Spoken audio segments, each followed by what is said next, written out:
Take a look at what you missed on the last episode of Crypto Market Monday. Senator Lummis basically bullet pointing this. So let's go through these bullet points real quick. Most digital assets are not legally securities under the Howey test. Oh, big surprise. You know, Gary, okay, I'm not going to go down the road of Gary Gensler. He's history. He's gone. Anyway, the United States is behind other countries in creating laws for digital assets. Well, that's 1,000% true, and that's thanks to our previous administration primarily, and the lawfare that they just threw at this particular space and trying to, regulate the space through enforcement, a la Gary Gensler, obviously. All right, and then let's check out this last point right here. Stablecoins will bring our payment system into the 21st century. Okay.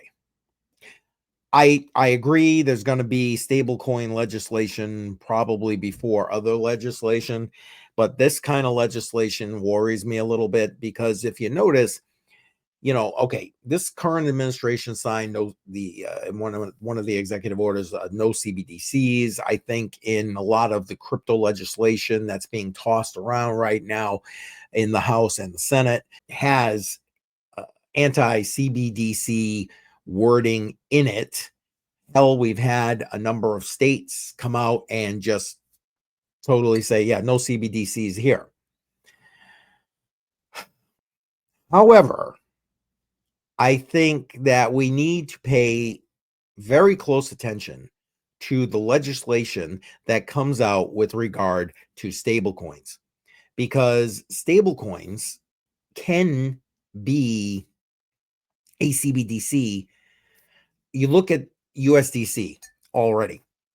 They've already frozen wallets, blacklisted addresses, done stuff that you would not expect to see in this particular arena, right? That's not the ethos. That's not what cryptocurrency is all about.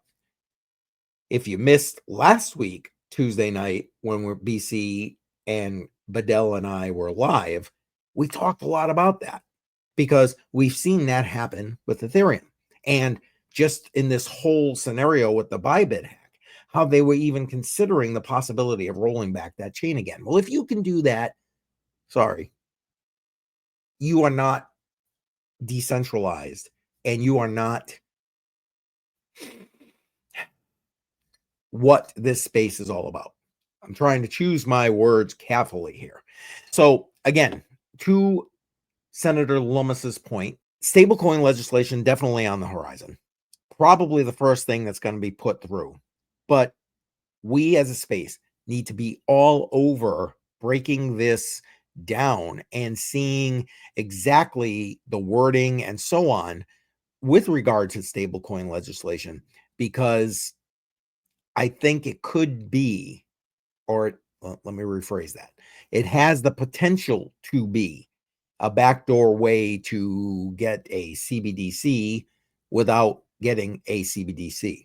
So my opinion, again, not financial advice, not a financial advisor, old guy interwebs, but I think it's something that the space needs to be on top of and cognizant of. You can join us every Monday, 11 a.m. Eastern Time for Crypto Market Monday. Don't miss it.